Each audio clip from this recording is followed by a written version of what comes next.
बदलने से विकास नहीं होता है। अगर नाम बदलने से विकास होता तो उत्तर प्रदेश का नाम बदल के लंदन कर दीजिए, विकास हो जाएगा। नाम बदलने से विकास नहीं होता। अगर विकास होता ना तो हम भी अपना नाम शाहरुख खान रख लेते और हम भी बॉलीवुड के बादशाह हो जाते और मेरा भी बेटा अयान खान हो जाता और मैं भी करोड़ों का संपत्ति हो जाता। नाम रख बदलने से कुछ नहीं होता है। प्यारा गाड़ी बन चुकी है। पहले कहावत था कि हेमा मालिनी का गाल सेव जैसा चिकना है, लेकिन अब क्या हो गया है? सुनिए ना, जब वो सुनिए ना, पर्सनल किसानों के बीच में बोलेंगी तो किसान भी उनके पर्सनल बीचों में कूदेगा। ये लोग मोदी जी का तारीफ करके घर चार दीवारी में बैठकर क्या सोच रही है कि लोगों को गाली देंगे, हम सुनेंगे। हेमा मालिनी को भी सड़क पर आने दीजिए ना, इनको भी रोड पर चलने नहीं दिया जाएगा। लौत्रा अपने पत्नी से लगभग 2 सालों से संपर्क में नहीं है, लेकिन उनकी पत्नी लंदन में है, लेकिन फिर भी लॉकडाउन में उनके पत्नी ने बच्चा को जन्म दे दिया। दुर्भाग्य है भाई। पर्सनल मैटर पे जा रहे हैं। आप बताइए ना, बीवी उनसे संपर्क में नहीं है तो बच्चा कैसे हो गया? पर्सनल क्या होता है? मोदी जी सुन लीजिए, ये देश हिंदू मुस्लिम बैकवर्ड फॉरवर्ड से नहीं चलता है, ये देश पॉलिसी से चलता है और देश चलाने के लिए पॉलिसी बनाना पड़ेगा, नहीं तो आपको भी अंग्रेज जैसा इस देश से भगा दिया जाएगा।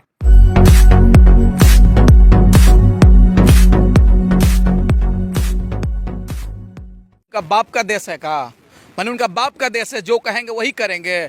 इस देश में भारतीय जनता पार्टी देश के आम नागरिकों को पैसा विधायकों को फंड में देने का काम कर रही है और देश के आम नागरिकों का पैसा विधायक मौज कर रहे हैं, बल्कि उन विधायकों को संपत्ति को जब्त करके देश की महंगाई कम करने की जरूरत है। ये सरकार रही तो सपना दिखा रही थी कि 30 रुपये पेट्रोल बेचेंगे और 25 रुपये डीजल बेचेंगे।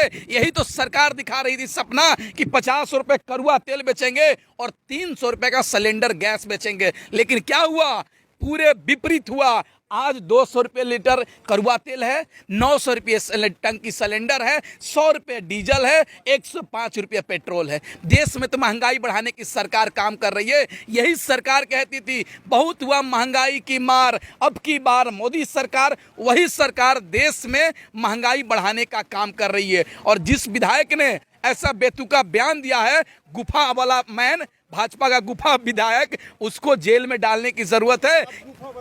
कि अरे भाई सुनिए ना, ये लोग जिस तरीके से देश को गुमराह करने का काम कर रहा है, देश को बदनाम करने का काम कर रहा है, गुफा मैन नहीं बोलेंगे तो क्या बोलेंगे? ये लोग गुफा से निकलते हैं बुक से और बोलते हैं, फिर अंदर चले जाते हैं। देखिए बंगाल की जनता और उनको समझ सिखा चुकी है। अब जहां जहां चुनाव होगा ये लोग समझा दिया जाएगा। ये लोग को पहले भी निर्मला सीतारमण एक बयान दी थी मैं तो प्याज खाती ही नहीं हूँ, प्याज का रेट जब बढ़ गया था, तो आज फिर देखिए कि जब महंगाई बढ़ रहा था उनके विधायक नहीं देखिए, जब यही 2014 से पहले बैगन का रेट बढ़ता था तो ये लोग बैगन को गले में माला पहन के घूमते थे। आलू का 1 रुपये रेट बढ़ता था, आलू के माला पहन के घूमते थे।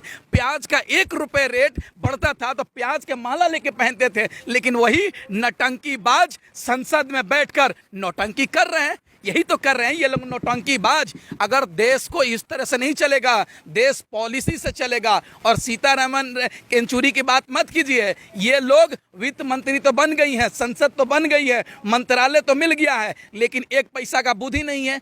केवल मोदी जी का चापलूसी करना है, मोदी जी को तारीफ करना है। देश चापलूसी से और तारीफ से नहीं चलता है। कुछ दिन पहले आपने देखा होगा, कंगना रनावत मोदी जी का तारीफ करती है तो उसको Z+ सुरक्षा मिल जाता है, Y+ सुरक्षा मिल जाता है। लेकिन जो आदमी देश के हित में काम कर रहा है उसको जेल में डाल दिया जा रहा है। यही तो देश में चल रहा है। सचिन तेंदुलकर मोदी जी का तारीफ करता है तो उसका बेटा IPL में चुना जाता है। यही तो चल रहा है। और किसान जब सरकार को आईना दिखाता है तो खालिस्तानी पाकिस्तानी आतंकवादी हो जाता है।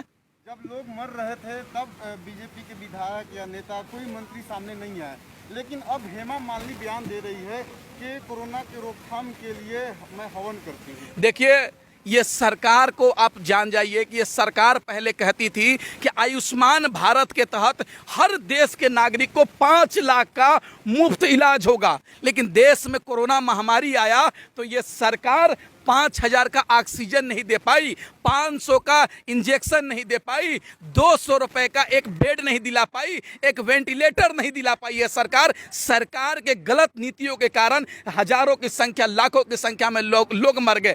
और हेमा मालिनी की बात मत कीजिए। हेमा मालिनी 2014 में जब मथुरा से चुनाव लड़ रही थी तो हेलीकॉप्टर से उतरकर गेहूं काटने के लिए आ गई, लेकिन आज किसान सड़क पर है तो एक शब्द नहीं बोल रही हैं। उनकी बात छोड़ दीजिए, अब खटारा गाड़ी बन चुकी हैं। पहले कहावत था कि हेमा मालिनी का गाल सेव जैसा चिकना है, लेकिन अब क्या हो गया है?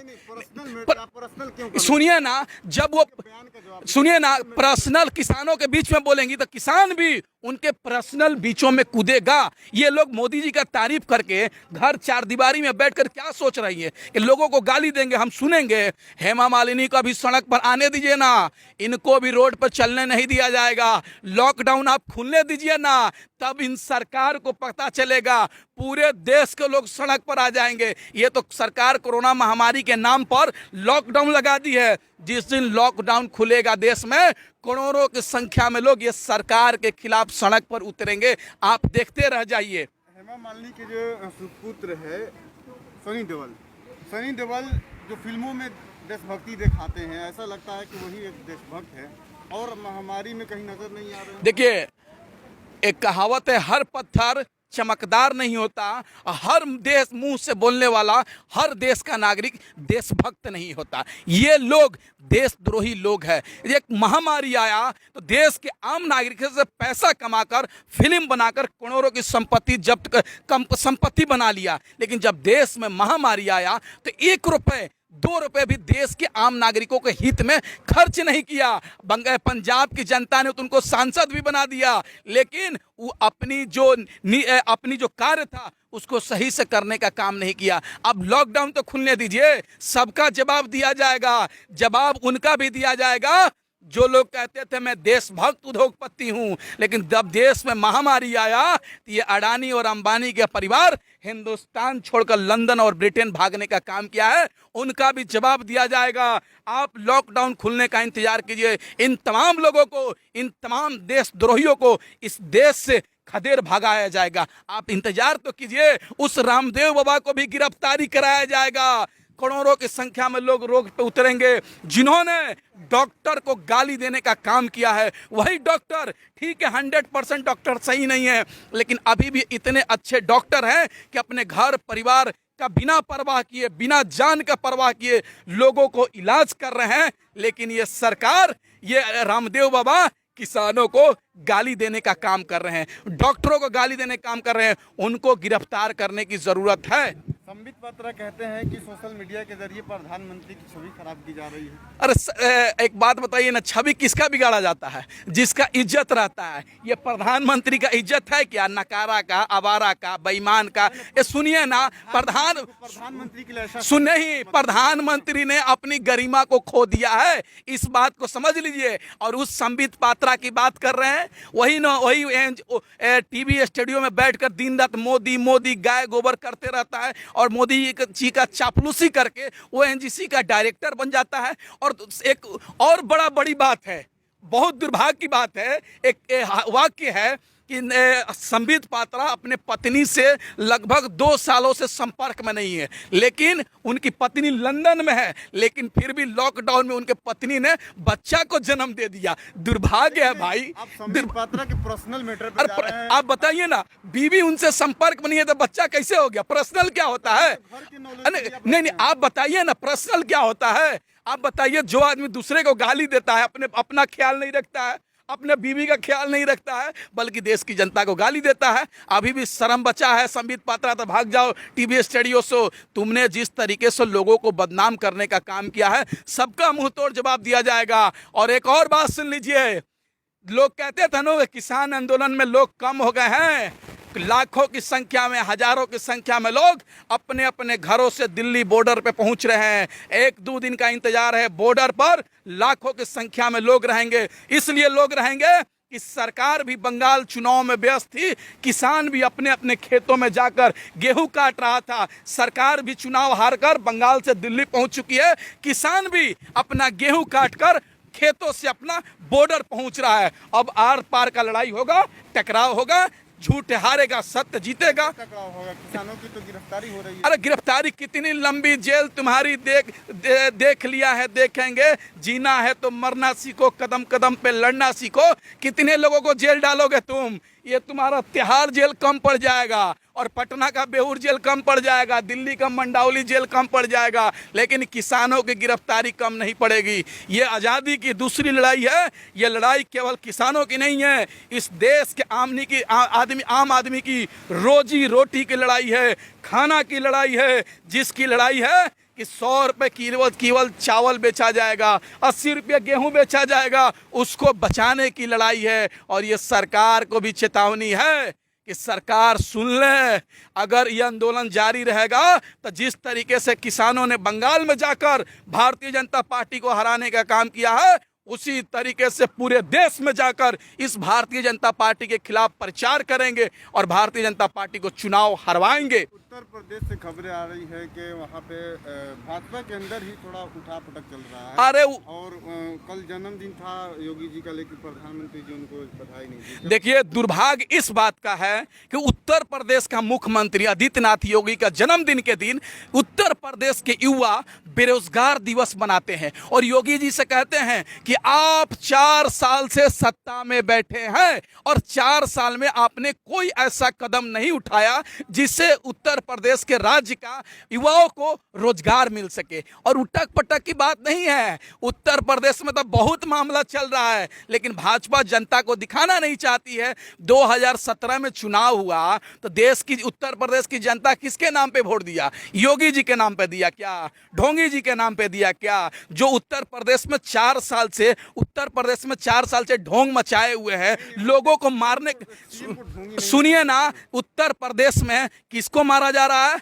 एक सब्जी बेचने वालों को मारा जा रहा है। उत्तर प्रदेश में किसान को परेशान किया जा रहा है, किसान को जेल में डाला जा रहा है। उत्तर प्रदेश में ऑक्सीजन के अभाव में लोगों को मार दिया गया। तो ढोंगी नहीं कहेंगे तो क्या कहेंगे? हर पत्थर चमकदार नहीं होता, हर भगवा ओढ़ने वाला बाबा नहीं होता। कुछ लोग ढोंगी भी होते हैं, ये ढोंगी हैं। इनसे ये क्या करते हैं? केवल नामकरण करना जानते हैं, नाम बदलना जानते हैं।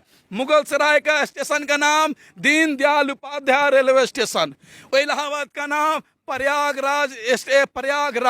अरे भाई, नाम बदलने से विकास नहीं होता है। अगर नाम बदलने से विकास होता तो उत्तर प्रदेश का नाम बदल के लंदन कर दीजिए, विकास हो जाएगा। नाम बदलने से विकास नहीं होता। अगर विकास होता ना तो हम भी अपना नाम शाहरुख खान रख लेते और हम भी बॉलीवुड के बादशाह हो जाते और मेरा भी बेटा अयान खान हो जाता और मैं भी करोड़ों का संपत्ति हो जाता। नाम बदलने से कुछ नहीं होता है, बल्कि काम करना पड़ता है, तब नाम बनता है। और क्या काम किए बताइए ना, एगो काम बता दीजिए आप भी। अरे बताइए ना, आप भी बता दीजिए। अरे 4 साल यूपी बेहाल भाई, 4 साल यूपी बर्बाद। जिस तरीके से आप चल जाइए ना यूपी में, क्या हाल कर दिया है। आपने पिछले साल देखा, एनआरसी का आंदोलन हो रहा था, इतने छोटे छोटे बच्चों पे गोली चलवा दिया यह सरकार ने। आपने देखा उनके महिलाओं पर अत्याचार कर दिया, बैनरें लगा दी, कोर्ट ने भी फटकारा दिया। लेकिन ये सरकार को शर्म आया क्या? एक यूनिवर्सिटी बनाने वाले नेता को जेल में डालती है, योगी को शर्म आता है क्या? किसान जब आंदोलन करने के लिए आता है तो उसको नोटिस दिया जाता है, शर्म आना चाहिए। उत्तर प्रदेश की जनता योगी जी को माफ नहीं करने वाली है। और जानते हैं एक बात क्या है? मेन वाकया सुनिए क्या हुआ। मोदी जी, योगी जी, नरेंद्र मोदी जी और अमित शाह जी और जेपी नड्डा बहुत टेंशन में है। क्या जानते हैं कहाँ टेंशन में है? क्यों जानते हैं? उत्तर प्रदेश में योगी जी 4 साल से हिंदू मुस्लिम कर रहे थे। बीफ के नाम पर मार देते थे, लिंचिंग करवा देते थे, कभी सब्जी वाले के नाम पे मार देते थे, मुस्लिम के नाम पर मार देते थे। लेकिन ये कार्ड चला नहीं। जब उत्तर प्रदेश में जिला परिषद का चुनाव, प्रधान का चुनाव, समिति का चुनाव हुआ तो उसमें भारतीय जनता पार्टी चुनाव हार गई। तो अब योगी मोदी जी टेंशन में, करे भाई तो धर्म का कार्ड चलवे नहीं किया, अब लग रहा है योगी को इस्तीफा दिलाकर दूसरे को मुख्यमंत्री बनाना पड़ेगा। अब ये नौबत कैसे आ गई? मोदी जी सुन लीजिए, ये देश हिंदू मुस्लिम बैकवर्ड फॉरवर्ड से नहीं चलता है, ये देश पॉलिसी से चलता है। और देश चलाने के लिए पॉलिसी बनाना पड़ेगा, नहीं तो आपको भी अंग्रेज जैसा इस देश से भगा दिया जाएगा।